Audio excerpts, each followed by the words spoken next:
Alright y'all, we are going to wall mount this Samsung Crystal UHD 7 Series TU700D.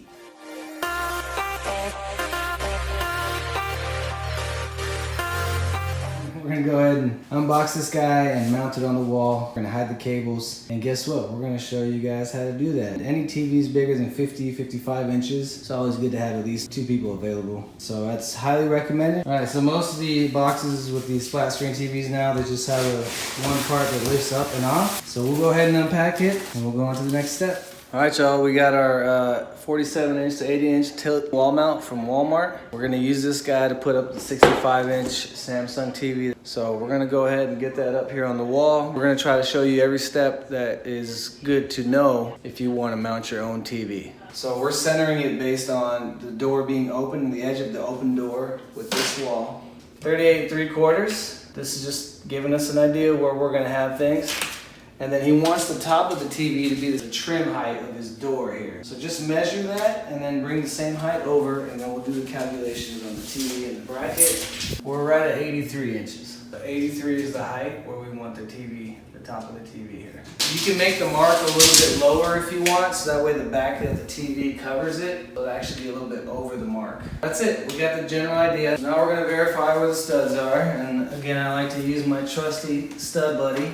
Again, you can use the electronic stud finder if you want, but I find the stud buddy to be more accurate, more dependable, and you never fail. But like I said, you can already see some nail heads there. There we go. So yeah, that's where the stud is. We're gonna do cut out behind the TV and then one where the power outlet is. All right, we're gonna go ahead and unbox the wall mount. It's a tilting wall mount, and then we'll put the arms on the TV itself.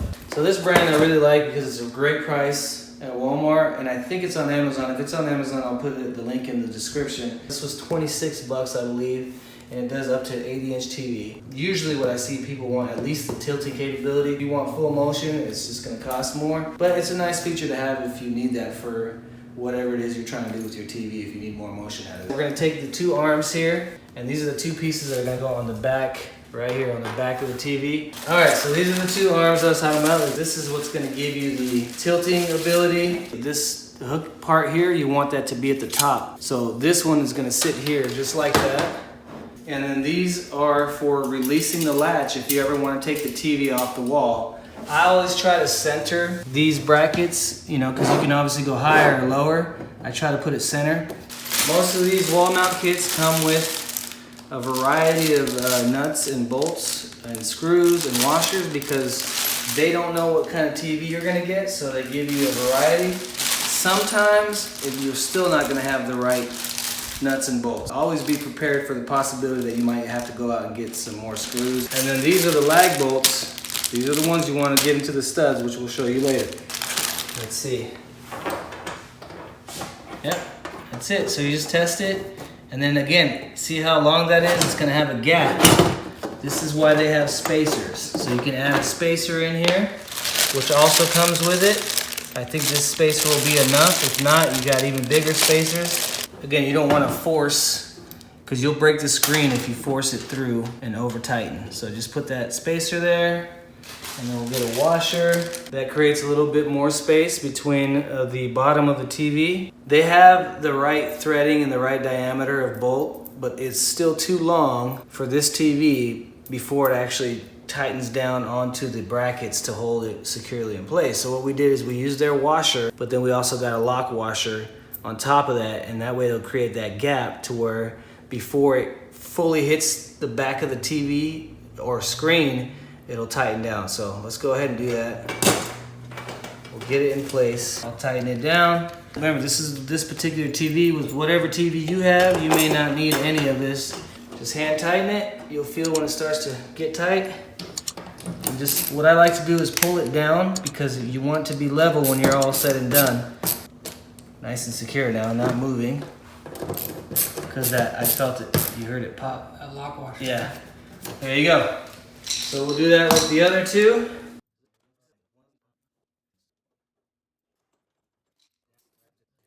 All right, so now we got those brackets on the back of the TV, and we're gonna focus on getting this guy on the wall. Basically 4 lag bolts. And again, if it's off-centered a little bit, it's okay because As you can see here, it allows sliding of what, 8 inches there maybe, 6 to 8 inches. So even if it's not center on the 16-inch gap, you can still slide it back and forth. So just keep that in mind. Keep that as part of your measuring and just placement of the TV. Okay, so again, just to give you from the back angle how these pull strings work, this is what helps you get it off the wall, because this will be mounted to the wall. You just pull these down, and that allows you to take the TV out. And when you put it back on, it just locks into place so you can't take it out. So it holds it securely in place. So that's what these guys are for. Also, this one has an arrow, so it's telling you which one is up, but you also have a print here to see that it goes this way facing up. And this arrow is the center of the bracket. So that kind of helps you with that, to know where the center is. So again, this is where the stud is. You want to get 2 studs, right? You want to get 16 inches. And so the way you get the TV here is to use the bracket kit that's already mounted on the back of the TV, right? And you know that the TV is going to hang right here. So you just measure from the top of the wall bracket to the top of your TV, and then you see what it is. And right there is 13 inches. So you come to the wall, you put it right here, and you just mark where 13 inches is on the wall, and the top of your TV will be right at that mark. Or you can do the opposite. If someone says, I want the bottom of the TV here, just measure from the bottom of the bracket to the bottom of the TV, subtract that measurement, and you got it. We know the bracket's gonna come, the end is gonna be here, and it's just gonna go that way because the bracket's about 24 inches long. But anyway, we found our studs, so let's go to the next step, which is getting the bracket on the wall. All right, you guys, so to get prepared for getting these lag bolts, these 4 lag bolts in the studs, that way you have maximum weight holding capability with these guys. They're saying to get a 532 size drill bit. That way you pre-drill it so you don't crack the stud. And then the lag bolt head is a 1/2 inch. And now we're gonna go ahead, since I have everything marked, we're gonna go ahead and get this on the wall, and we're gonna do the pre-drill hole and make sure it's level. And again, you only need 1 person. The kit comes with a level with a little magnet on the back, so you just put that right there in the center, just like that. And now we're gonna get up on the wall. This is where we want the top of this guy to be. So just line up the holes, because you know there's a stud here, so you know, it limits you with that hole, but you can get the outside, and same here. Make sure it's level. That looks pretty level, right? And then you just pre-drill right on the stud.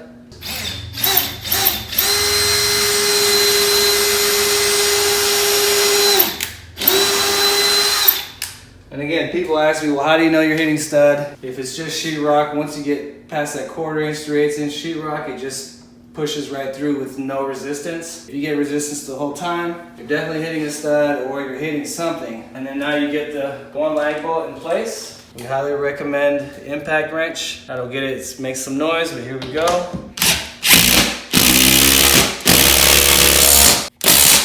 And once you get that, this is a pretty light bracket, it's gonna hold it in place for you.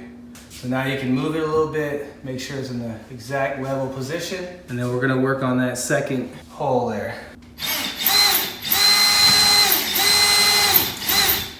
Again, we marked the stud, and right here where we marked it, it was right on the edge of the stud because it shifted to the right. So it just went on the outside of that stud.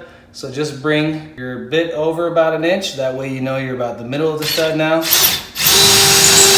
And you're good to go. So now you have the stud properly centered, nice and level. Everything looks great. And this guy is not going anywhere. So we're just gonna get the other 2 bolts in place now. All right, guys, so we're gonna go ahead and mark the locations where we're gonna do the cutouts so we can drop the power cable inside the wall.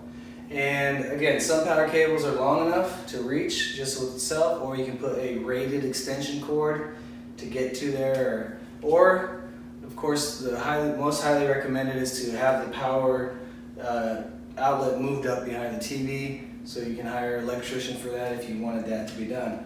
I have a template for my cutouts, so we're just going to use that. We're going to go to the left of this stud, so when the power cord comes out, it's just a quick coming out of the faceplate basically. It's just right here, you just plug it in. So very minimal to see, where you're not going to see anything, even if you don't have like a dresser covering it or whatnot. So so we're going to go ahead and mark that, and then I wanted to let you guys know about this Dixon reach pencil. It's probably the best pencil for carpentry work or just DIY work. It has a deep reach function there, so if you have to mark inside, it's just a thick piece of wood or something, it's a nice feature. And it comes with 12 extra lead stems. And then this is like a little carrying case that you leave in your pocket, and it's always there for you when you need it. I'll have that in the description for y'all. You can get these kits, the face plates right here, Buyer's Point 10-pack on Amazon. So you get the faceplate with the little wire brushes, and then you get these little cutout boxes that hold the plate in place. So I always have a set of these guys. You can get both of these on Amazon. I'll put those in the link too if you guys want those. And remember, the TV is much bigger than the bracket, so even if I bring that down a little bit, it's okay. Make sure the distance from the stud is enough to where when you put this bracket in, those tabs can come down and hold on to the sheetrock. Because if you're right next to the stud, those tabs won't be able to go behind the sheetrock and hold it in place. So give it 2-3 inch gap. I like to make sure it's level. That looks pretty good right there. So just trace it. So that's the top one. We're gonna do one on the bottom, same height as the other power outlet. And remember, put it about the same height as the other faceplate so it matches. See if it's level. That looks pretty good right there. All right, so there we go. It's marked out. Now we just use a jab saw. A Milwaukee jab saw, I'll put that link to. I have my rotary tool too, a RIDGID one, which I didn't bring today. This is what you use. And then I always kind of point it down. Just get a start and just jab it until you get through the sheetrock.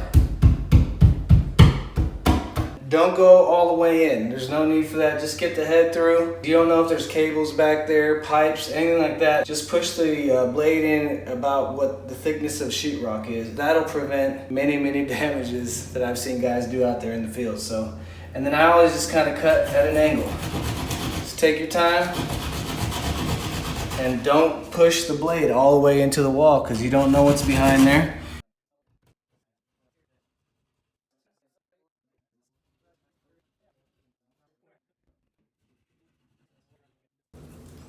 Okay, that's it. So this is nice that there's no insulation back here. Cable's just gonna drop fairly easy. Some homes have fire breaks. So let me just go ahead and drop the cable in there and see if it drops freely. Because the fire break is usually about midway. Again, every home is different, right? I don't know if you guys can see, but there's a cable right there, power cord or something. So we measured a nice distance away from the stud and we didn't have any issues with hitting that cable. But had I gone all the way in with my blade and turned a little bit, I could have easily hit it.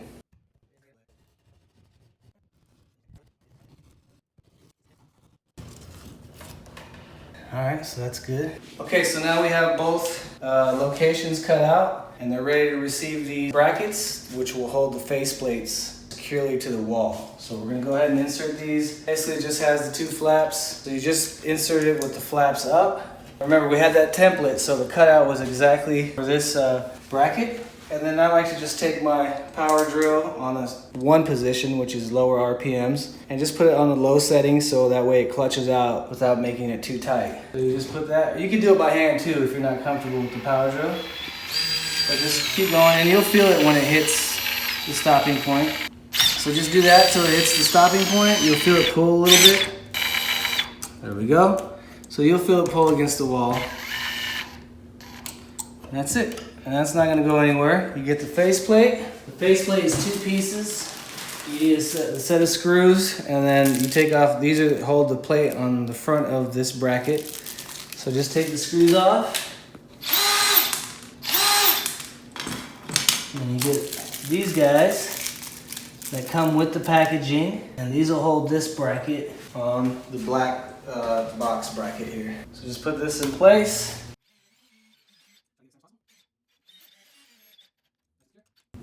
And that's that. What we're gonna do now is drop the cable in and see if it comes out the bottom and reaches.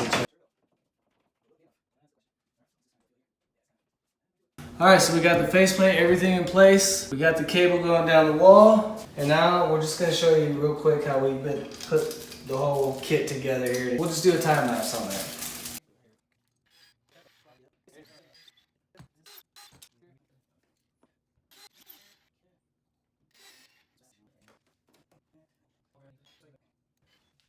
All right, so you can see we got the bottom faceplate, matching up with the power outlet. This is ready to plug in. I tried not to plug it in until we got the TV up and everything so we can set it up once it's plugged in. And this is all going to be covered. You're not going to see anything up here. And then down there, you're just going to see a little white cable plugged into the outlet. So we're ready to get this up on the wall. We won't film it putting it on the wall because I'm going to need Nathan's help. So this is where these hooks hang on that bracket on the wall. I like to put this at an angle so it's easier to get it on the bracket. And then you have these two knobs here that you can tighten it down so it doesn't move out easily. It keeps it securely in place. So when we get it on the wall, it'll be tilting forward because we have these out all the way. All right, you guys, we got it all up on the wall, nice and clean. It's nice and level, so it's good to go. And like I said, you look down there, that's where the little power cord comes out. And he can cover it with a little coffee table or whatnot, or just leave it the way it is. TV looks good. It's good to go. All right, y'all, there we have it behind us. 65-inch Samsung flat screen TV on the wall, ready to go. The customer just has to set it up. We go out a little further, you can see it there. We really hope that video helped show you guys how to hide cables in the wall, how to find the studs, how to get everything level. And again, this is one model as far as a Samsung TV, but whatever you get out there, fundamental things of finding studs, leveling your bracket, doing the cutouts for basically concealing the cables. It's all very much the same. You just have to kind of work around whatever the walls have built into them, or cables or pipes or anything like that. Just be careful about those things and you can get a result like this. Thank you again for watching, and if it helps you guys put your own TVs up, that's great. If it was a useful video, just please remember to like, subscribe, share, comment, and click that bell button because we're going to keep making videos for you all, whether it's DIY stuff, tool reviews, or tech reviews. As you guys support me, I'm going to get the videos to be better and better, whether it's editing or even me working on my presentation. I do appreciate it. So you guys take care.